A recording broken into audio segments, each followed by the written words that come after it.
Hello à toi, bienvenue dans un nouvel épisode de l'Odyssée sabbatique. Avant qu'on commence vraiment ce 7e épisode, n'hésite pas à t'abonner au podcast et si cet épisode te parle, laisse une note, ça m'aiderait énormément. Je te remercie. Aujourd'hui, on va parler d'un sujet sensible et très collectif. La réussite. Parce qu'en fait, avant mon congé sabbatique, je croyais vraiment savoir ce que c'était réussir. Et puis, comme tu sais, j'ai fait ma pause dans ma carrière et en fait, ça m'a fait comprendre que je confondais réussite et performance. Et tu sais quoi, je sais que je suis pas la seule. On est ensemble. Donc si tu écoutes cet épisode, c'est peut-être parce que toi aussi, tu sens que tu coches des cases, mais au fond, tu te demandes, ok, mais je réussis quoi en fait dans ma vie? Et tu as tout à fait raison de te poser la question. Alors, dis-toi qu'à la fin de cet épisode, je te partagerai ma nouvelle définition de la réussite. Alors installe-toi confortablement avec ta boisson chaude, ton plaid, voire même ton silence préféré. Respire, on démarre. Alors, écoute, j'ai demandé à mon ami Larousse de me donner la définition de la réussite et de la performance. Voici ce que ça donne. La réussite est un nom féminin qui signifie succès, résultat favorable. Mon copain Larousse, il a donné qu'une seule définition à la réussite. Alors que pour la performance, accroche-toi bien, mon ami Larousse donne 4 définitions différentes. Alors on a 1. Résultat chiffré en temps ou en distance d'un athlète ou d'un cheval à l'issue d'une épreuve. 2. Victoire acquise sur une équipe, un adversaire mieux classé. 3. Exploit ou réussite remarquable en un domaine quelconque. Exemple, faire un tel travail en si peu de temps, c'est une véritable performance, ok bravo, t'es Speedy Gonzalez. Et 4, résultat obtenu dans un domaine précis par quelqu'un, une machine, un véhicule. En mot, tu améliores ses performances. Ok, d'accord. En toute transparence, je vous assure, avant mon congé sabbatique, réussir, c'était la performance. Ah mais clairement, je voulais, évoluer, je courais après le prochain poste. Bon, c'est bon, hein, j'ai fait ça 2 ans et ça suffit.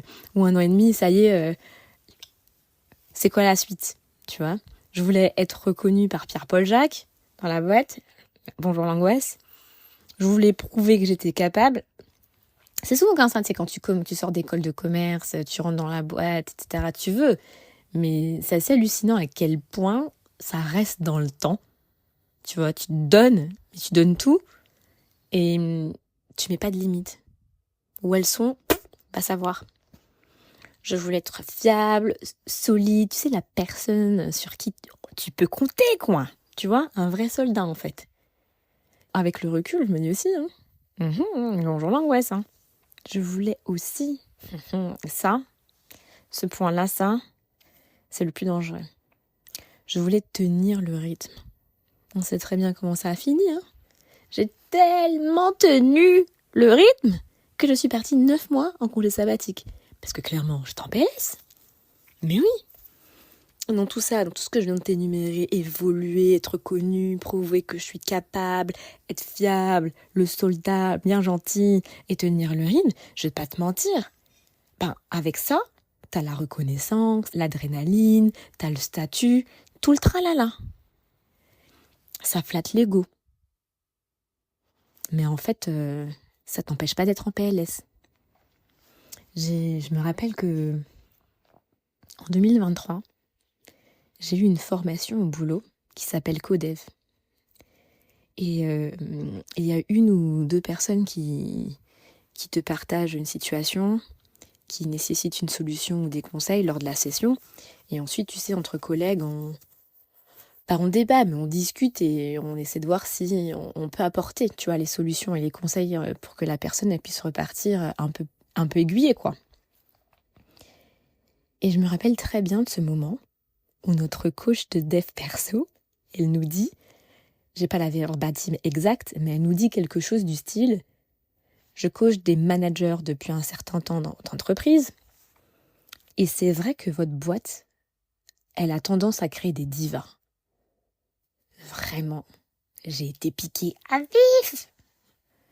Elle a visé droit dans le mille. Je me suis dit, ouais, est-ce que moi-même, je me considère comme une diva? Mais bon, et pour que j'ai été piquée à vif, c'est que j'avais l'impression que, tu vois.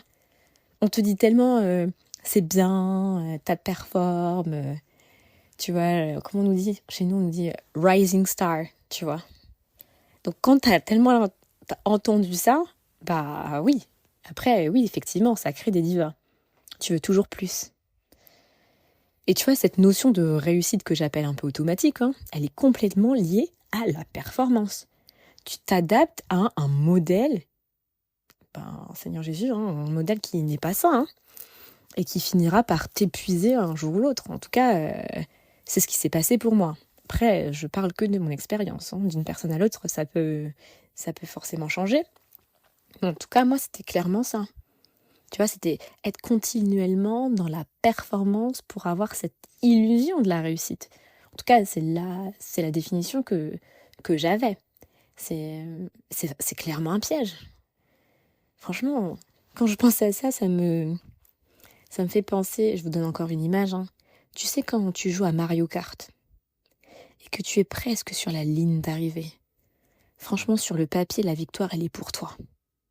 Et là, quelqu'un t'envoie la peau de banane qui te fait chavirer, qui te donne le tournis.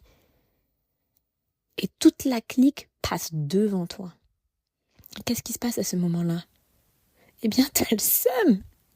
Et tu te demandes, est-ce que le ciel s'ouvre pour t'accueillir? Bah voilà, c'est pareil. L'illusion de la réussite, c'est pareil. Parce que quand tu es dans ce tunnel de la performance, à mon sens, tu n'es pas ou plus en capacité à te demander, est-ce que je suis alignée avec ce que je fais? Je pense que tu n'as plus ce recul pour te poser cette question-là. Tu es plutôt dans l'étape, est-ce que je tiens? Voir combien de temps dois-je encore tenir? Et ça, c'est une différence énorme. On passe du coq à l'âne. Tu vois? Donc, tu sais, pendant mon congé sabbatique, j'ai eu des moments très révélateurs quand même, où j'ai enfin compris qu'il fallait que je mette un stop à la performance et que congé sabbatique et performance, ça allait pas de pair. Donc t'as capté que j'avais l'habitude de tourner à plein régime et du jour au lendemain, quand tu pars en congé sabbatique, je n'avais plus les indicateurs de performance, les réunions, le badge de la bonne élève ou du bon soldat, la sensation de courir partout, du jour au lendemain, ça s'arrête. Et encore heureux, parce que c'est ce que j'ai demandé, tu me diras. Et je suis d'accord avec toi. Tu me diras, Sabinou, heureusement, t'as un congé sabbatique. Oui, je suis d'accord avec toi.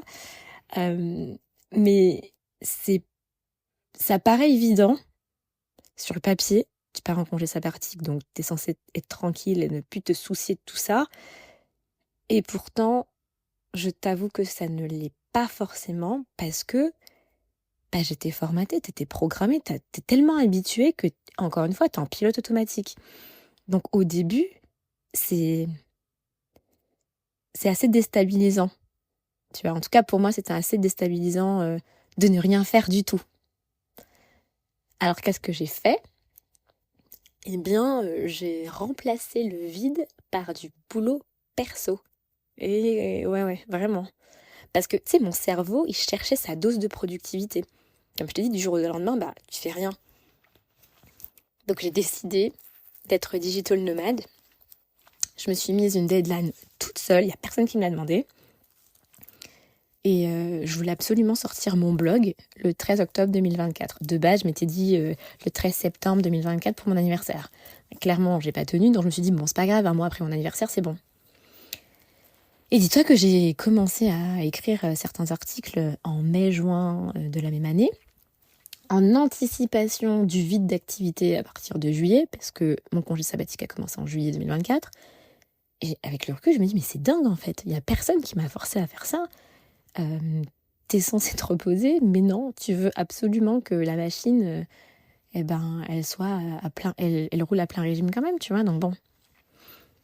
Et pour te donner une idée, franchement, mes journées au Cambodge, parce qu'en septembre, j'ai passé un mois au Cambodge, j'étais prof d'anglais en volontariat pendant un mois, comme je te dis, et dis-toi que je bossais que les après-midi, parce que j'avais demandé un agenda aménagé. Donc déjà là, et donc le matin, je suivais ma formation de création de contenu, je faisais les exercices pour être à jour, j'allais à l'école l'après-midi, puis au retour, j'écrivais des articles de blog sur le Japon, parce qu'il n'y a que ça pour l'instant sur le blog.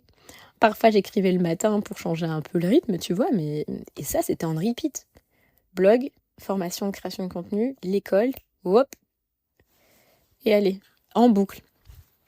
Et en octobre 2024, parce que septembre, je te dis octobre, mais septembre, c'était le Cambodge pendant un mois.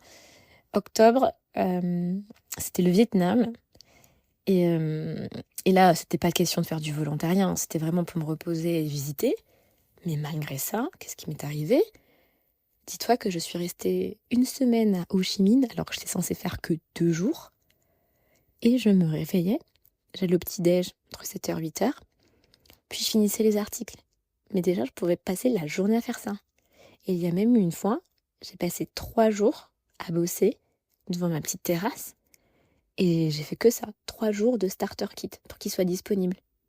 Tout ça pour que le 13 octobre, mon blog soit prêt, qu'on appuie sur le bouton et boum.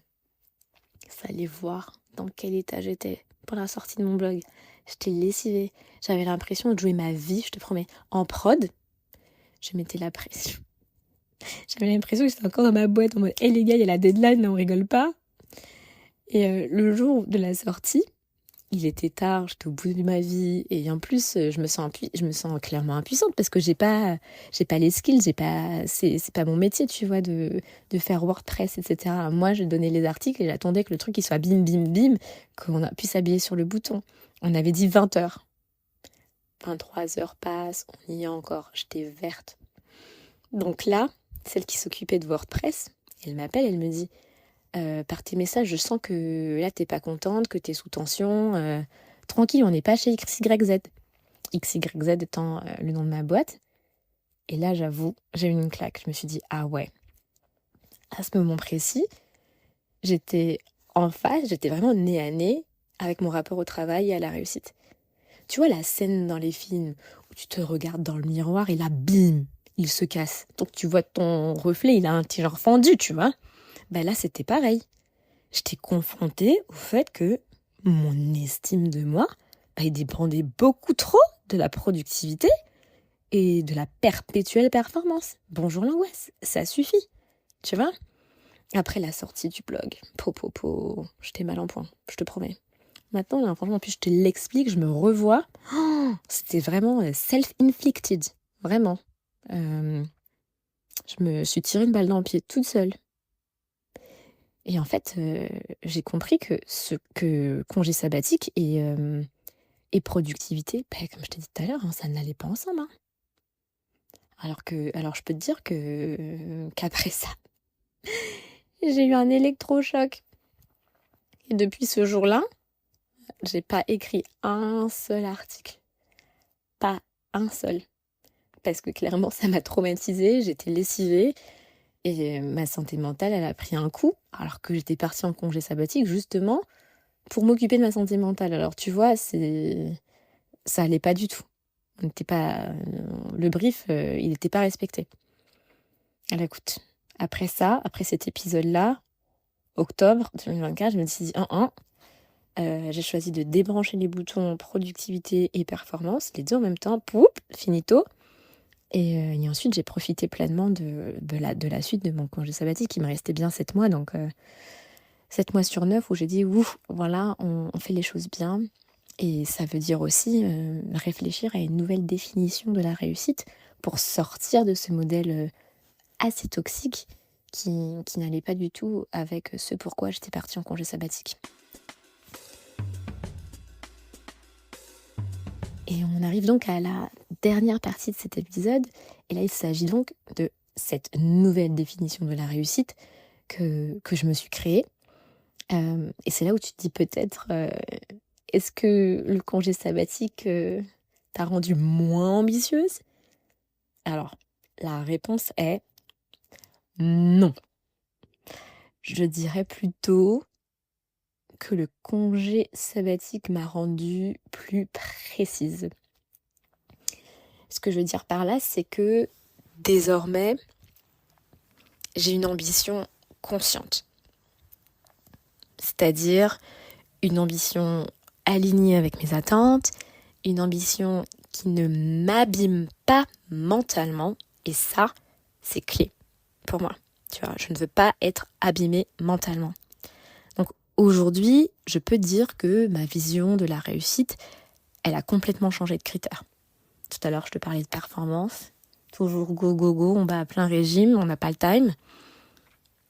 Et là, je te partage 5 critères que j'ai maintenant dans ma to-do list réussite, si on peut dire, ou en tout cas ce qui fait que je pars du principe que je réussis.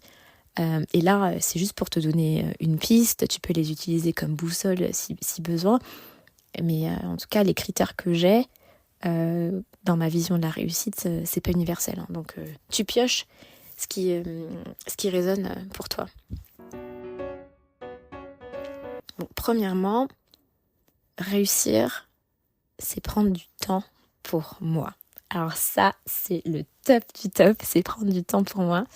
À Amsterdam, au cas où je te l'ai pas dit, mais je pense que tu le sais déjà maintenant, et dans le doute pour les nouveaux qui m'écoutent, je suis maintenant expat à Amsterdam et j'ai une routine qui me fait du bien. Et franchement, je suis super contente. Je pense que tu entends mon sourire. Vraiment, je suis super contente. J'ai vraiment ce qu'on appelle work-life balance que j'ai trouvé. Et puis c'est incroyable. Et pour te donner une idée, le lundi, j'ai barfit. Le lundi, j'ai barfit. Le mardi, j'ai méditation. Le mercredi ou le jeudi, ça dépend. Barbouti, celui-là, il pique fort. Mais bon, on n'a rien sans rien. Vendredi, c'est sound healing ou repos. Le samedi, modern jazz. Dimanche, repos. La routine self-care, s'il te plaît. C'est pépite, j'adore. Et pour faire tout ça, tu vas me dire, mais tu utilises quoi ? Oui, t'as bien raison. J'utilise ClassPass pour réserver mes studios et j'adore. J'ai la formule 82 crédits. Parce que comme je fais, tu vois, 4 à 5 séances par semaine, j'ai besoin d'avoir pas mal de crédits. Et si j'ai envie de changer de cours d'une semaine à l'autre, pour les horaires, ben, il n'y a pas de souci. Si j'ai envie de faire de la Zumba ou de l'afrofusion, ben, let's go, tu vois. Et s'il y a un truc que j'ai envie de chercher, là, c'est des salons pour me masser. Et j'ai vu qu'il y a une liste sur ClassPass aussi. J'ai juste besoin de regarder les avis pour bien choisir. Mais voilà, en tout cas, le premier critère, c'est prendre soin de moi avec une routine self-care. Et ça, c'est fait. Bah, tu vois, ça me met en joie de faire tout ça. Deuxième critère de réussite pour moi, c'est poser des limites. Quand je suis revenue de congé sabbatique, j'ai mis dans mon agenda, mais sans blague, 17h30, boundaries. Dans mon agenda, il y a écrit boundaries 17h30. Ça, c'est quand j'étais en France. Et là, j'ai changé, j'ai mis à 18h. Ouais, 18h, un truc comme ça. Mais bon, tu vois, poser des limites, c'est vraiment ne pas hésiter à dire non. Quand j'ai une situation qui me convient pas ou qui me convient plus, je veux pas me trahir pour plaire à qui que ce soit, tu vois. Et en ce qui concerne ma santé mentale, bah, je négocie pas ça, tu vois. Je négocie pas ma santé mentale. Dès lors que je vois que je suis pas bien, je mets le voilà. Bah, il y a ça qui me convient pas et basta. Dans la bienveillance, tu vois, tu partages avec tes managers, mais je le fais et j'hésite pas à le faire, tu vois. troisième point super important pour moi aussi, réussir, c'est construire ma vie, pas juste une carrière. Parce que franchement, avec mon congé sabbatique, comme je vous l'ai dit, j'ai eu une phase de recadrage. Et avant, tout tournait autour du pro. Tellement que même, tu vois, quand j'ai commencé mon congé sabbatique, j'ai essayé de voir comment je pourrais transformer mon perso en pro aussi. Et clairement, ça a mal tourné. Donc maintenant, c'est plutôt comment le pro doit s'intégrer et s'aligner à ma vie d'expat que j'ai décidé de mener. Tu vois. Avant-dernier critère, pour moi, réussir, c'est choisir un rythme tenable sur la durée. Un rythme qui me convient vraiment. Finito, le rythme acceptable pour tenir la route. J'ai un collègue dernièrement, il me dit j'ai changé de poste, ça se passe bien. Je commence à aimer mon nouveau boulot et j'ai un rythme acceptable. Je dis, pardon, acceptable, ça m'a choquée. Donc en fait, finito, le rythme acceptable. Moi, je veux pas de acceptable en fait. Maintenant, je veux un rythme qui me permet de souffler, d'avoir des vraies soirées. Je ne fais plus nocturne en partant du bureau à 20h30 avec la sonnette d'alarme. Mais je te promets, on avait ça en France. C'est mort. Je refuse. Dans mon agenda, comme je te disais, boundaries. Maintenant, j'ai mis 18h. Tu vois, si tu mets une réunion à 18h dans mon agenda, tu me respectes pas. Et en plus, comme je te le disais tout à l'heure, de base c'était 17h30. Mais c'est juste, j'ai décalé à 18h parce que je bosse maintenant avec l'Amérique latine. Donc j'ai rajouté les 30 minutes pour accommoder le décalage horaire. Sinon j'aurais laissé 17h30.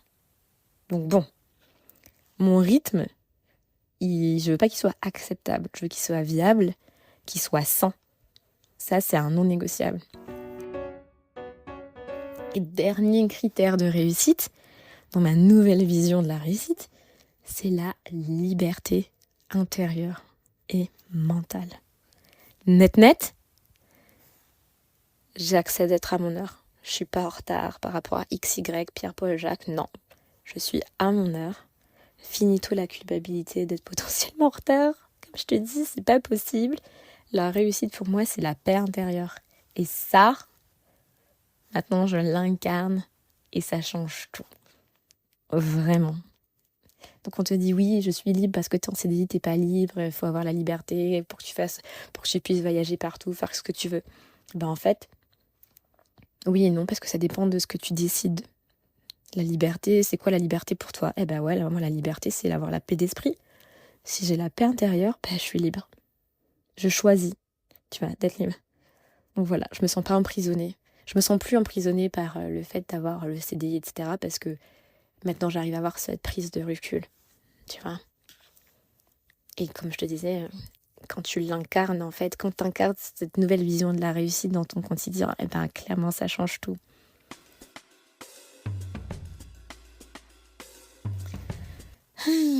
Donc voilà, pour conclure cet épisode, garde bien en tête que le congé sabbatique transforme et aide à gagner en clarté. Franchement, je suis revenue avec une nouvelle définition de la réussite que j'incarne, comme je te le disais. Et elle est basée sur mon expérience et c'est donc pas universel. Donc encore une fois, tu peux l'utiliser pour t'aiguiller si besoin. Donc voilà, merci d'avoir écouté cet épisode. Merci de te choisir. Et si cet épisode résonne en toi, partage-le à quelqu'un qui en a besoin. Et si tu veux aller plus loin, tu as tes ressources en description. On se retrouve très vite pour la suite de l'Odyssée sabbatique avec paix et douceur. Ciao!